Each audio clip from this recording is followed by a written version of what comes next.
podcast. Your host, Dr. KellyRae, is a renowned mindset coach and counselor, often referred to as the inner critic tamer. With a passion for guiding individuals through life's challenges, she specializes in personal growth and emotional healing. In each episode, Dr. KellyRae shares invaluable insights, practical strategies, and relatable stories designed to inspire you to take that first step toward positive change. So, grab your favorite beverage, settle in, and get ready to dive deep into meaningful conversations that empower you on your journey. Let's welcome Dr. KellyRae. Hey there, welcome back to another episode of Getting Through the Week. I'm your host, Dr. KellyRae, and as always, I am so glad that you stopped by to spend some time with me today. And as always, I got a question for you. Have you ever asked 5 different people for advice when part of you already knew the answer? Maybe not because you didn't have an opinion. Maybe not because you were incapable of making a decision. Because you didn't fully trust yourself. I think many of us spend years looking outside of ourselves for answers. We ask friends, family, experts, coaches, listen to podcasts, read books, scroll social media.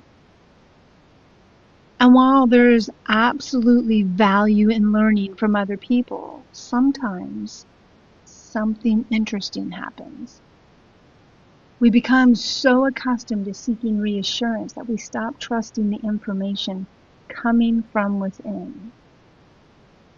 We second guess ourselves, override ourselves, explain away what we're feeling, ignore what we know. And eventually we find ourselves disconnected from the one and the most important person we'll ever spend time with in our lives. That's ourselves. So wherever you are in the world today, you know the drill. Grab your coffee, settle in, and let's get this conversation going. Recently, I found myself looking at my calendar and feeling resistance before the weekend even started. Nothing was wrong. The plans themselves weren't bad. They involved people I generally cared about. And yet there was this quiet voice inside me saying, "Ooh, this feels like a lot." What's interesting is that exhaustion I felt afterward wasn't surprising. The part of me knew it was coming. The signal was there before the experience ever happened. I just didn't fully trust it yet. And I think many of us have moments like that. We know we're tired. We know we're overcommitted. We know a conversation feels one-sided. We know a relationship feels draining. We know we need a boundary. We know we need to rest. The information is often there long before the consequences arrive. And the challenge isn't always hearing ourselves. The challenge is believing ourselves. Because hearing something and trusting it are 2 very different things. I don't think most people stop trusting themselves on purpose. I think life teaches them to. It's something I see often in clients. Many people come to me believing they have a confidence problem, a decision-making problem, a commitment issue, or an anxiety problem. But as we begin exploring their experiences, we often discover something deeper.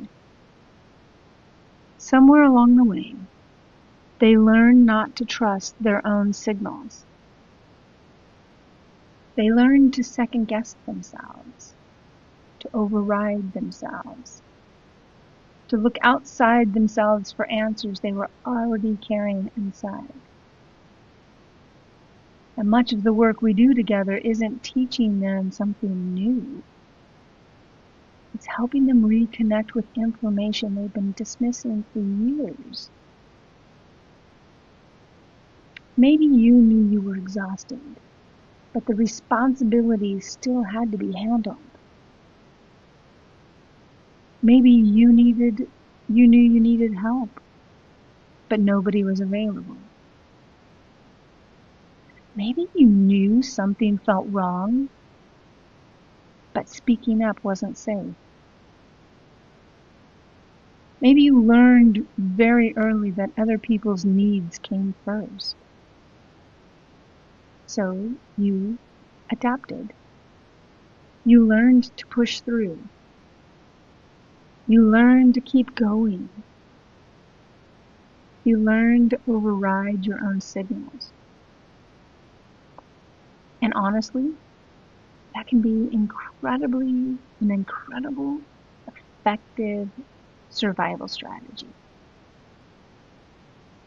For many years, I became very good at it. Masterful, actually.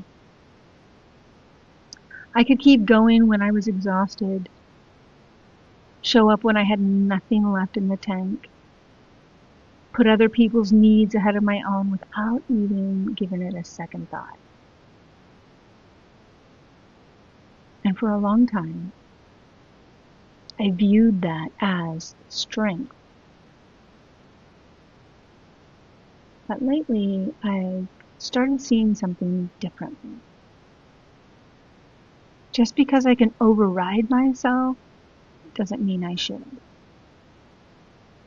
Just because I carry more doesn't mean it's healthy to keep carrying more. And just because I survived that way doesn't mean I want to continue living that way. One of the most common questions I hear is, how do I know if it's intuition or fear? And honestly, that's a great question, because both can feel very convincing. What I've noticed is that fear often feels urgent. Fear wants immediate action, immediate certainty, immediate control. Fear sounds like, what if something terrible happens? What if you're wrong? What if you regret this? What if everything falls apart? Intuition tends to sound different, much quieter, much calmer. It often sounds like, pay attention. This doesn't feel right. This feels like too much. Slow down. Take another look. Fear creates panic. Intuition creates clarity. Fear tries to force, whereas intuition invites. And sometimes the challenge isn't figuring out which voice is speaking. Sometimes the challenge is creating enough space to hear the difference. One of the things I often help clients untangle is learning the difference between protective response and genuine inner wisdom. Because when you've spent years in survival mode, those signals can get mixed together. Fear can sound convincing. Old wounds can sound convincing. Protective parts can sound convincing. And learning to translate those messages is often where clarity begins to emerge. Those of you who have been listening to this podcast or even recent episodes have heard me talk about a part of myself named Trudy. Trudy's that inner critic, that shadow side of ourselves. For a long time, I thought the goal was helping Trudy trust the world. What I've come to realize is something different. Trudy is learning to trust me. She's watching. She's seeing whether I notice the signs. She's seeing whether I honor my limits. She's seeing whether I set boundaries. She's seeing whether I leave when I've had enough. She's seeing whether I protect us or not. Because for a very long time, she believed she was the only one paying attention, the only one standing watch, the only one responsible for keeping everyone safe. And honestly, given her life experiences, that made sense. Something's been changing.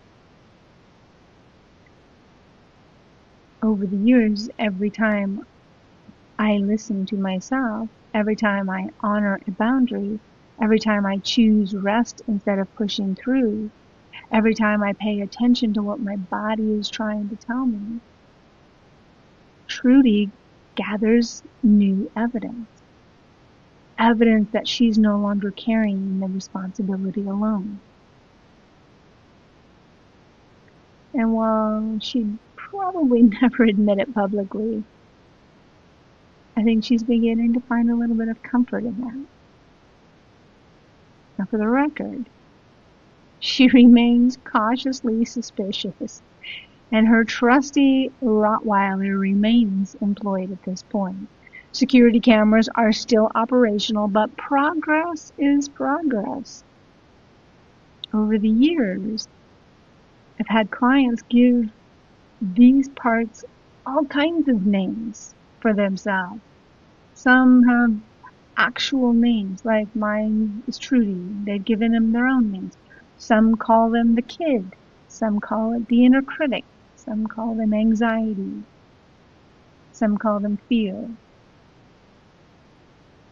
The name isn't what matters. What matters is learning to understand what that part has been trying to communicate.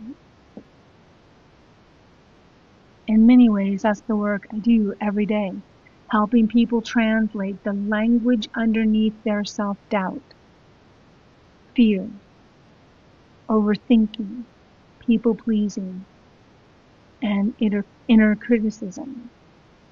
Because most of the time, these parts aren't trying to sabotage you. They're trying to protect you using information that may no longer be current. I think many people imagine self-trust as some grand breakthrough. A moment where suddenly everything becomes clear. That's not how it looked in my life, and not for many people. Self-trust has been built in small moments. Going to bed when I'm tired. Saying no when my schedule is full. Leaving when I've had enough. Resting when my body asks for rest. Speaking up when something feels off. Listening when something inside me whispers, "Ooh, this matters." Because every one of those moments send a message. I hear you. I believe you. I'm listening. And over time, those messages start rebuilding a relationship that may have been neglected for years. So today I want to leave you with a question. Where in your life might you already know?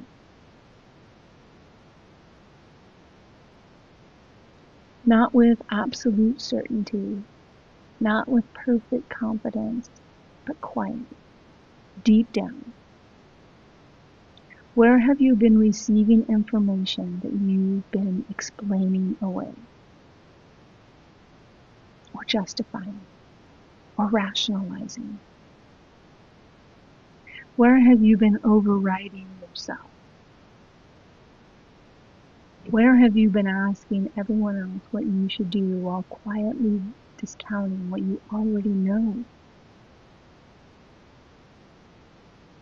Because maybe self-trust isn't something you suddenly find.